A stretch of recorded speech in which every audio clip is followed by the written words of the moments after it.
Kael stood at the edge of the Ashmark Divide, where the ground cracked open like a wound across the continent. The canyon stretched before him, its depths swallowed by perpetual mist that rose from somewhere far below. Wind howled through the gap, carrying the scent of sulfur and ancient stone. Most travelers turned back at the sight of it. Kael adjusted the worn straps of his pack and stepped forward. He wasn't famous. In the taverns of Greyhold, they spoke his name with uncertain tones, a wanderer who took contracts others refused, not out of bravery, but something stranger. Merchants whispered that he'd retrieved cargo from the Thornwood when bandits held it hostage. Farmers claimed he'd crossed the blighted marshes to recover stolen livestock when even the town guard declined. He never stayed long enough to accept their gratitude, and he never spoke of what drove him onward. The contract in his pocket was simple enough. Cross the Ashmark, deliver a sealed letter to the fortress of Ironspire on the far side. The employer, a gaunt woman with silver rings on every finger, had offered triple the standard rate. When Kael asked why, she'd looked at him with hollow eyes and said, "Because 17 couriers have tried. None returned whole." The path descended sharply into the canyon. Kael's boots found purchase on loose scree, each step deliberate. The mist thickened around him, dampening sound until even his breathing seemed muffled. He'd studied what maps existed of this place. Most ended with warnings scrawled in margins, crude sketches of things that shouldn't exist. But maps showed routes, and routes could be walked. 3 hours into the descent, he found the first body. The courier had been dead perhaps 2 weeks. Leather armor still intact, no visible wounds, but the expression frozen on the man's face spoke of terror so profound it had stopped his heart. Kael knelt, searching the body with practiced efficiency. No letter, no supplies. Just a journal, its final entry barely legible. It doesn't chase. It simply stands. "And you cannot pass." Kael pocketed the journal and continued downward. The canyon floor was a labyrinth of jagged stones and steam vents. Visibility dropped to mere yards in the dense fog. Kael moved with careful precision, testing each foothold, mapping the terrain in his mind. He'd learned long ago that obstacles revealed themselves in patterns, currents in the mist, temperature changes in the air, subtle shifts in sound. Understanding the pattern meant finding the way through. The first attack came without warning. A shape materialized from the fog, massive, armored, wielding a blade that sang through the air with unnatural resonance. Kael dove sideways, rolling across sharp stone. The blade struck where he'd stood, and the ground split with a sound like breaking bones. He came up running, heart hammering, hands reaching for the twin daggers on his belt. The figure didn't pursue. It simply returned to its position, standing motionless in the center of the path. As Kael circled at a distance, details emerged through the mist. Armor of blackened steel, covered in runes that pulsed with dim light. A helmet that showed no face, only darkness. The being held its greatsword point down, patient as stone. Kael recognized a guardian when he saw one. This wasn't a monster, it was a threshold. A line in the world that said, "Turn back." He studied it for long minutes, noting the way it stood, the angle of its weapon, the ground around it. Then he sheathed his daggers and retreated into the mist, searching for another route. There wasn't one. Every path through the canyon led past that armored figure. Kael spent 2 hours confirming this, mapping every accessible approach. The guardian never moved from its post, never showed impatience or curiosity. It simply existed as an absolute barrier. As darkness fell and Kael made camp in a sheltered alcove, he opened the dead courier's journal again. 17 attempts. 17 failures. The entries described the same pattern. The guardian couldn't be avoided, couldn't be reasoned with, couldn't be overcome. Those who tried to fight died quickly. Those who tried to flee often didn't make it back out of the canyon. Kael stared at the words until his small fire burned low. Then he closed the journal, lay back against cold stone, and began to think not about whether he could pass, but how. Dawn brought no sun to the Ashmark Divide, only a gradual lightening of the perpetual mist. Kael rose stiff and sore, the cold having settled deep into his muscles during the night. He ate dried meat and hardtack without tasting them, his mind already working through variables. The guardian stood exactly where it had the night before, unmoving. Kael approached from a different angle this time, staying just beyond what he estimated was its attack range. He picked up a fist-sized rock and hurled it past the figure. The guardian didn't react. He threw another, this one aimed directly at its chest. The blade moved with impossible speed, shattering the stone mid-flight. Then the guardian returned to stillness. Kael nodded slowly. It responded to direct threats within a specific zone, defending, not hunting. He circled again, throwing stones from different angles, different distances. Each time, the pattern held. Threats within roughly 15 feet triggered immediate response. Everything else was ignored. He tested the theory more directly. Walking to the edge of that invisible boundary, he drew a dagger and held it ready. The guardian's helmet tilted fractionally toward him, awareness without aggression. Kael took one step forward. The greatsword came up in a defensive stance. Kael held his ground, not attacking, just observing. 5 seconds passed. 10. The guardian didn't advance, didn't strike preemptively. It waited. Kael stepped back. The sword lowered. For 3 days, he studied the guardian's patterns. He learned the exact dimensions of its reaction zone. He discovered that it prioritized threats by proximity and directness. A thrown weapon drew less immediate response than a charging opponent. He found that it never left its post, even when baited, as though bound to that specific patch of ground. On the 4th day, he tried to fight it. Kael had no illusions about his combat skills. He was competent, well-trained by necessity and survival. But the guardian moved with a precision that spoke of centuries, perhaps millennia, of singular purpose. Their first exchange lasted perhaps 10 seconds. Kael feinted left, struck right, aimed for joints in the armor where flexibility required gaps. The greatsword caught his blade, twisted it aside, and the pommel slammed into his chest hard enough to crack ribs. Kael hit the ground 6 feet back, gasping, vision blurring. He rolled desperately as the sword cleaved down, splitting stone where his head had been. He barely made it out of the reaction zone before collapsing. The guardian returned to its post, patient, eternal.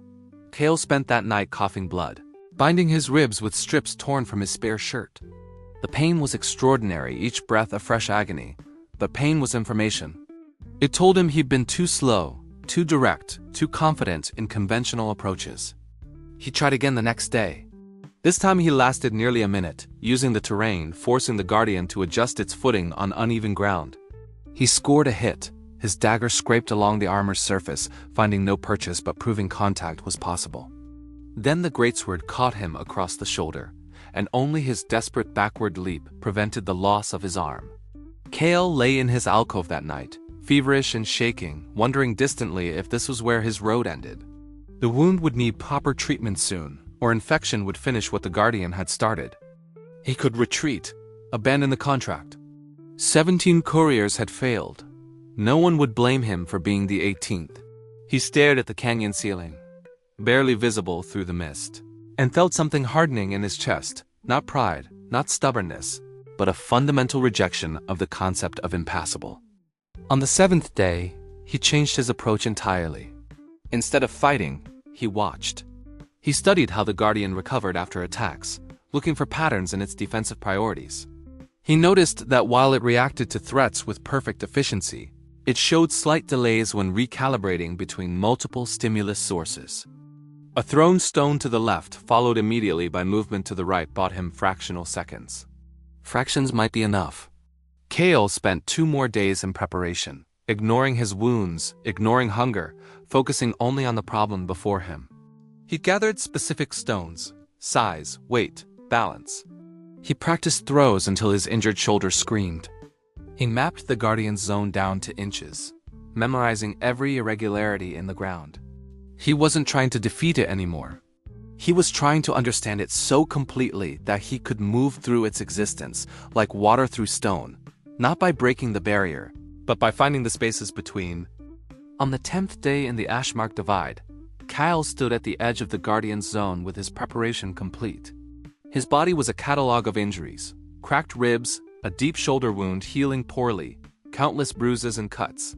He'd lost weight he couldn't afford to lose. His supplies were nearly exhausted. Every rational part of his mind screamed that this was madness. He stepped forward anyway. The guardian's response was immediate, sword rising to defensive ready. Kael didn't attack. Instead, He threw the first stone, a carefully weighted rock that sailed past the Guardian's left side. The helmet tracked it fractionally. In that instant, Kael moved right, closing 2 feet before the Guardian recalibrated. Second stone, aimed at the helmet. The sword came up in an intercepting arc. Kael dove low, rolling across the rough ground, agony flaring in his ribs. Another 2 feet gained. The Guardian adjusted, sword coming down in a cleaving strike.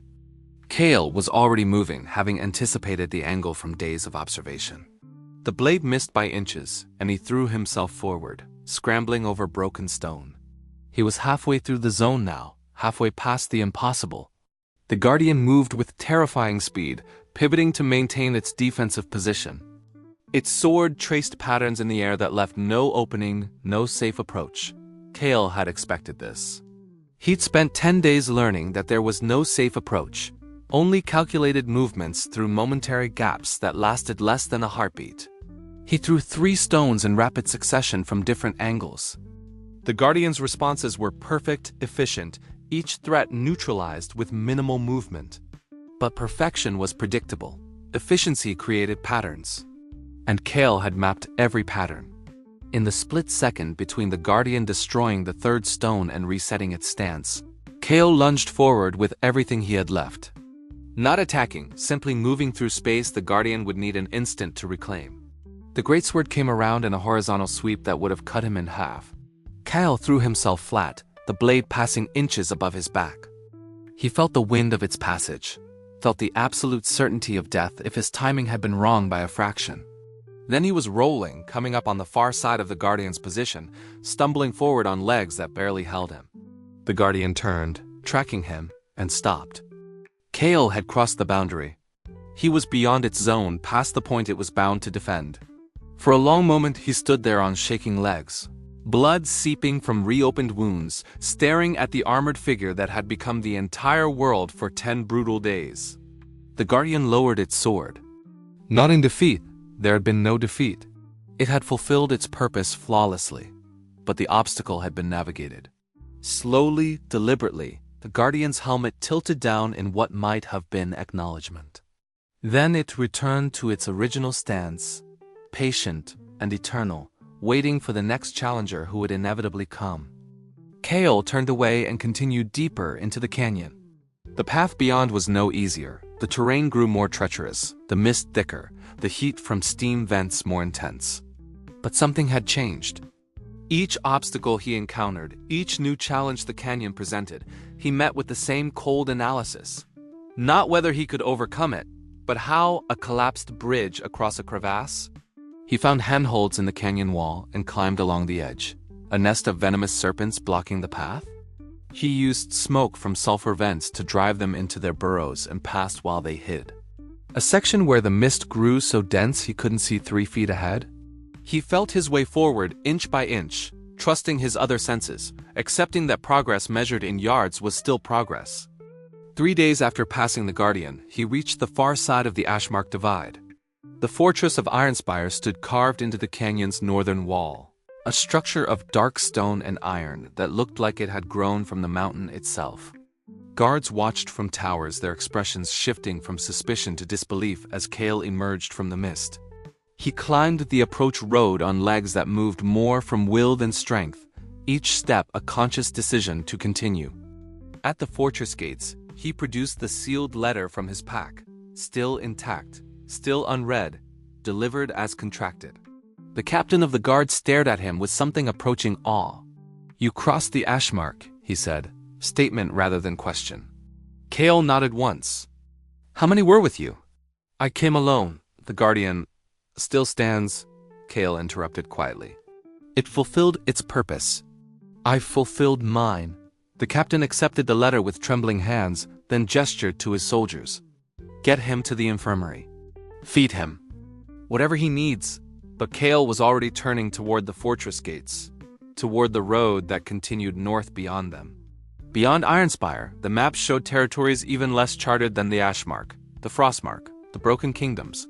The Peaks of Silence, walls, every one of them. The fortress healer, a stern dwarf woman named Margaret, spent 3 days forcing Kael to remain in the infirmary. She cleaned wounds, reset a cracked rib that had begun healing wrong, and prescribed rest with the authority of someone who'd seen too many stubborn fools die from ignoring injuries. Kael complied. Not because he accepted limitation, but because he recognized that his body was a tool that needed maintenance to continue functioning. Charging forward with untreated wounds wouldn't be determination, it would be waste. On the third evening, as Margaret changed bandages on his shoulder, she spoke without looking at him. "The guard captain asked me to tell you something." "About the Guardian?" Kael waited. "It's been there for 700 years. Since the War of Broken Skies, when mages tried to tear open the world itself. The Guardian was placed to prevent anyone from using the Ashmark as a route for armies or worse things. In all that time, according to records kept in Ironspire's archives, only 3 people have passed it." She finished wrapping the bandage and finally met his eyes. "You're the 4th. The others were a legendary paladin blessed by 3 gods, an archmage who could bend reality, and something the records only call the Windwalker that no one's quite sure was even human." Kael absorbed this information without expression. "You're none of those things," Margaret continued. "You're just a man who refuses to stop. The captain wanted you to know what you've done. What it means." "It means," Kael said quietly, "that I can continue north." Margaret shook her head. Something between frustration and reluctant admiration in her weathered face. "What drives you? What's worth destroying yourself over?" Kael considered the question. It was one he'd never been asked so directly.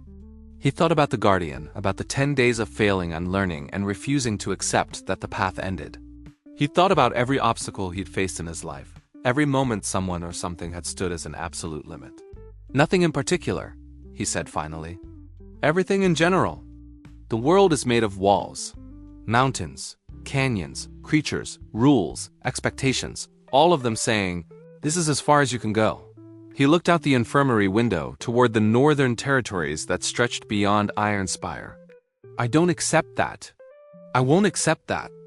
Whether it's in the highest heaven or the deepest hell, as long as I keep moving forward, nothing can truly stop me. They can slow me, hurt me, force me to learn and adapt, but stop me?" He shook his head slowly. "I don't believe in stopped. Only not yet." Margaret was quiet for a long moment. "You're going to die out there," she said, not unkindly. "Some mountain too high, some monster too strong, some challenge that can't be overcome." "Probably," Kael agreed. "But not today. And when that day comes, whoever or whatever finally ends me will know they faced someone who never once stepped backward." On the morning of the 4th day, Kael left Ironspire. The captain offered him payment beyond the contract, a small fortune in gold, enough to retire comfortably in any city across the realm. Kael accepted only enough to resupply and pay for his lodging and treatment. The road north was exactly as the maps promised: brutal, unforgiving, marked by the bones of those who tried and failed. The frostmark awaited, where temperatures dropped so low that exposed skin froze in minutes. Beyond that, the broken kingdoms where reality itself had fractured during ancient magical cataclysms. And past even those, the peaks of silence, where it was said sound itself died and mountains touched the sky. Walls. Every one of them. Higher than the last.